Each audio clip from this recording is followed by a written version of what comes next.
제가 여기 계신 분들보다 더 오랜 세월을 산 건 아니지만 나이가 들면 들수록 깨달아지는 게 있는 것 같아요. 어렸을 때는 미처 깨닫지 못했는데 이제 조금 살다 보니까 깨달아지는 게 몇 가지 있습니다. 그 중에 제가 어렸을 때 참 했던 행동들이나 말이 지금 와서 생각해보니까 좀 많이 후회되는 일들도 많은 것 같습니다. 후회까지는 아니지만 되돌아보면 내가 그때 왜 그랬지 라고 생각할 정도로 손발이 오그라들거나 좀 부끄러운 일들도 있는 것 같습니다. 바로 어렸을 때 했던 거짓말에 대한 기억들입니다. 내가 생각했을 때는 그 거짓말이 굉장히 잘한 거짓말이다, 티가 안 난다라고 생각하지만 나이가 들면 들수록 내가 어렸을 때 했던 그 거짓말이 얼마나 허술했는지 알게 되고, 아, 부모님이 나를 속아주셨구나, 내가 거짓말한 건 한 번 덮어주셨구나 라는 그런 생각이 들 때면 굉장히 민망스럽습니다. 그러면서 한번 생각해봤어요. 도대체 우리 부모님은 내 거짓말을 어디까지 덮어주셨을까? 어디까지 내 거짓말을 모른 척 해주셨을까라고 생각해봤습니다. 물론 제가 나이를 더 들고 부모가 되면 더 많이 깨닫는 게 있겠죠. 그리고 때로는 자녀의 거짓말을 한번 속아줄 때도 있는 것 같습니다. 물론 마냥 거짓말을 덮어줄 수는 없습니다. 때로는 정말 덮어줄 수 없는 일이 있다면 숨기도 하고 혼을 내기도 하죠. 하지만 그런 건 잠깐뿐이고 도리어 저를 위해서 그 거짓말 했던 일을 한 번 숨긴 후에 덮어주고 용서해줬던 그런 부모님에 대한 기억이 있습니다. 오늘 본문에 묘사하고 있는 이 지성소라는 공간이 바로 그런 공간입니다. 우리의 죄가 용서받고 우리의 죄가 덮어지는 바로 그런 공간입니다. 오늘 본문은요, 구약 성경에서 나타났던 제사에 대해서 그렇게 묘사를 하고 있어요. 분명 이 제사 때 하는 행동들 하나하나는, 그리고 이 성소라는 공간, 성막이라는 그 공간은 그 하나하나가 굉장히 큰 의미를 담고 있습니다. 하지만 오늘 그 본문의 결론은요, 물론 하나하나가 굉장히 의미가 있지만 이 모든 게 완전하진 않다라는 뜻입니다. 구약시대 때 제사를 드렸을 때 핵심은요, 그 제사의 핵심은 바로 3절에 나와 있는 지성소라는 공간입니다. 지성소는 하나님의 임재가 있는 곳이라고 이스라엘 사람들은 인식했습니다. 오늘 본문에 나와 있는 내용을 토대로 다시 한번 이스라엘 성막, 그 성소에 대해서 한번 쭉 훑어봤으면 좋겠어요. 먼저 그 성막의 문은 동쪽으로 나와 있고요. 그 동쪽 문으로 들어가면 그 뜰에 가장 먼저 보이는 것이 바로 번제단이라는 공간이었습니다. 번제단은 가지고 온 재물을 태우는, 그리고 피를 뿌리는 그런 공간이죠. 그리고 이제 번제단을 지나면 성소로 들어가기 전에 더러워진 손과 발을 닦는 물두멍이 있었습니다. 그리고 물두멍에서 깨끗하게 손과 발을 닦은 후에 제사장들은 이제 성소로 들어갑니다. 성소는요, 두 공간으로 나눠져 있어요. 바로 성소와 지성소로 나누어져 있습니다. 그리고 그 두 공간은 휘장으로 이렇게 막혀져 있습니다. 성소는요, 제사장들이 매일매일 근무하는 공간이었어요. 그곳에서 하는 일은 총 3가지인데요. 오늘 말씀에도 나와요. 처음에는 상 위에 12가지 떡이 있는데 그 떡에 곰팡이, 누룩이 생기지 않도록 떡을 계속 교체해주는 일을 했습니다. 그리고 7개의 촛대가 있는데 그 촛대, 7가지라고 해야 될까요? 가지가 있는 촛대가 있는데 그것이 불이 꺼지지 않도록 기름을 갈아주는 일도 했습니다. 그리고 마지막으로는 향단에 정해진 향을 매일 계속해서 피어오르게 하는 그런 역할을 제사장이 했습니다. 물론 이것을 오늘날에는 상징으로 해석할 수 있어요. 떡은 말씀으로 상징할 수 있고, 그리고 향단은, 향에서 피어오르는 그 향은 하나님께 올려드리는 기도로 상징합니다. 그리고 어두운 그 성소를 밝히는 촛대의 불은 바로 성령의 임재를 상징합니다. 그러니까 제사장이 했던 역할은 말씀에 누룩이 끼지 않도록, 말씀이 변질되지 않도록 언제나 그 말씀을 선포하는 일, 그리고 하나님께 올려드리는 기도가 쉬지 않도록 계속해서 기도하는 일, 마지막으로 하나님의 성령의 임재가 계속하도록 그렇게 구하는 일을 바로 제사장들이 했습니다. 바꿔 말하면 그 성소에서 매일매일 돌아가면서 했던 그 일이 바로 교회에서 우리가 해야 되는 역할입니다.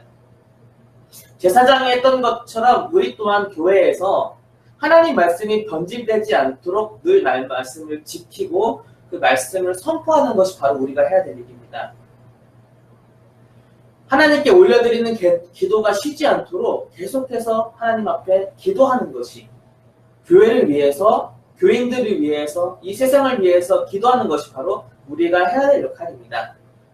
마지막으로 이 어두운 세상에 빛이 되고 그리고 우리 교회에 성령의 임재가 계속해서 끊이지 않도록 구하는 것이 바로 우리의 해야 될 역할입니다. 그러니까 반대로 이렇게 생각해 볼 수 있어요. 우리 각자 다 다른 교회에 지금 속해 있잖아요. 우리 교회는 나로 인해서 말씀이 변질되지 않고 계속해서 말씀이 지켜지고 있습니까? 우리 교회는 나로 인하여서 기도가 끊기지 않고 계속 하나님께 올려지고 있습니까?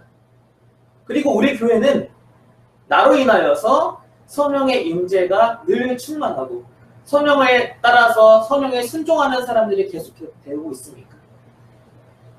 바로 구약에서 늘 번갈아가면서 역할을 감당했던, 그래서 항상 그 말씀에 누룩이 끼지 않고 항상 기도가 쉬지 않고 항상 성령의 임재가 충만했던 것처럼 우리가 바로 그 역할을 해야 된다는 겁니다. 이 말씀을 토대로 본다면요, 우리가 새벽 기도를 정말 진작에 시작했어야 합니다.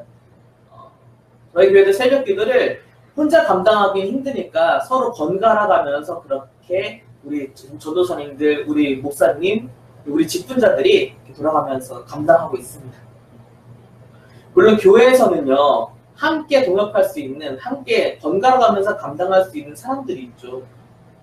그런데 우리 직장에서, 내 가정에서 혼자라고 생각할 수 있습니다. 우리 가족에서, 우리 직장에서 말씀을 지키는 것이 나 혼자일 수 있습니다. 기도를 하는 것이 나 혼자일 수 있고, 우리 가정에 또 우리의 직장에 성령의 임재가 언제나 충만하기를 구하는 사람이 나 혼자라고 생각할 수 있습니다. 하지만 여러분, 우리는 결코 언제나 혼자가 아닙니다. 왜냐하면 우리 서로를 위해서 기도하고 있잖아요. 우리 서로의 가정을 위해서 기도하고 있습니다. 서로의 직장을 위해서 기도하고 있습니다. 우리의 직장이 말씀으로 충만하기를, 우리의 가정이 기도로 충만하고 성령으로 충만하기를 우리 함께 늘 기도하고 있습니다. 오늘도 이렇게 함께 기도했으면 좋겠습니다. 우리의 가정과 우리의 직장, 또 우리의 삶에 늘 말씀이 충만하고 기도가 충만하고 또 성령이 충만하도록 우리 함께 기도했으면 좋겠습니다. 오늘 이 자리에 나온 우리 서로를 위해서, 그리고 우리가 속해진 우리 교회를 위해서, 우리의 사업장을 위해서 오늘 그렇게 한번 제사장이 했던 것처럼 그렇게 기도를 해보는 시간이 되었으면 좋겠습니다. 물론 이 지금까지 말씀드린 이 일은 성소에서 이루어진 일이었습니다. 하지만 서두에 말씀드렸던 것처럼 구약 제사의 핵심은요, 바로 지성소라는 공간입니다. 이 지성소는 하나님의 언약궤가 있었던 곳이고 하나님의 임재가 있었던 곳입니다. 이곳은 딱 한 명만 들어갈 수 있고 그 한 명도 1년에 한 번만 들어갈 수 있었습니다. 대제사장이 바로 대속죄일에만 이곳에 들어갈 수 있었습니다. 하지만 들어갈 때 그냥 들어가는 것이 아니라 자기와 자기 가족을 위해서 희생제물을 드리고 그 피로 정결해져야만 들어갈 수 있었습니다.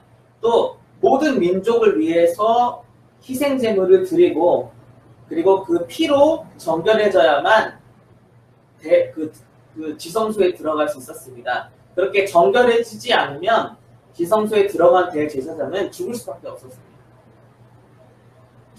하나님이 그 계신 곳, 그리고 하나님이 자신의 영광과 이름을 두시겠다고 약속하신 바로 그곳, 그곳에는요 언약궤가 있었습니다.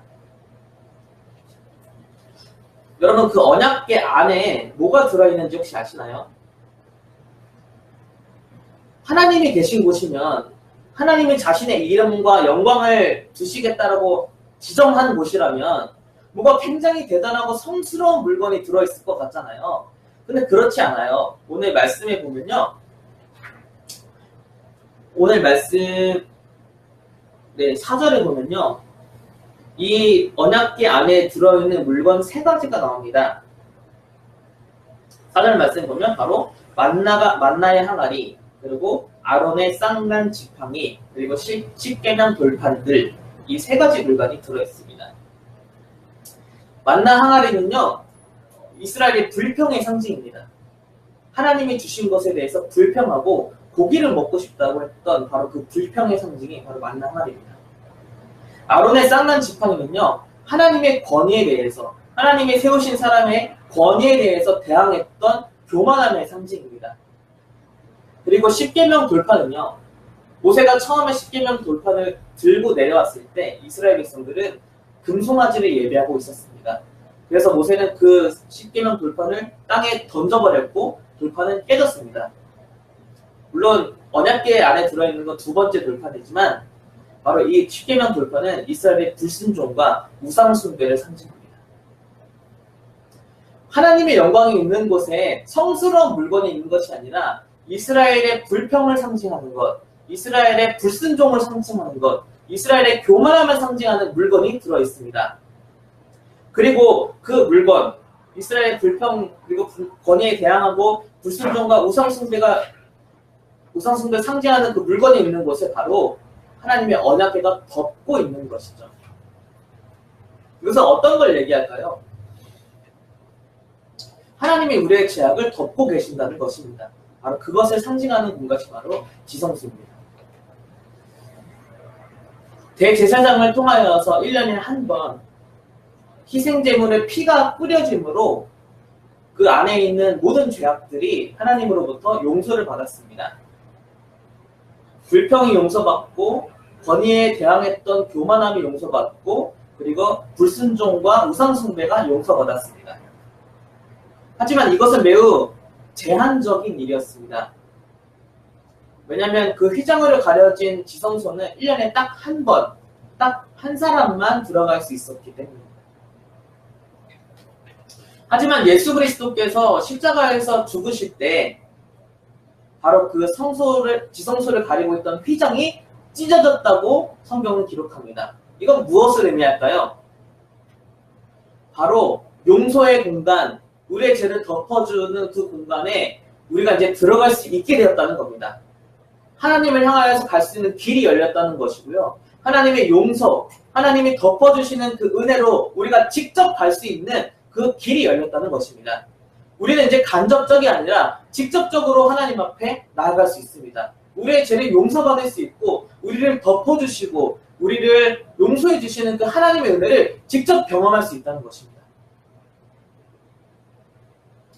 이제 우리가 스스로 하나님을 향하여서 나아갈 때입니다. 오늘도 우리는 그 예수 그리스도의 십자가의 은혜로 인하여서 하나님께 나아갈 수 있습니다.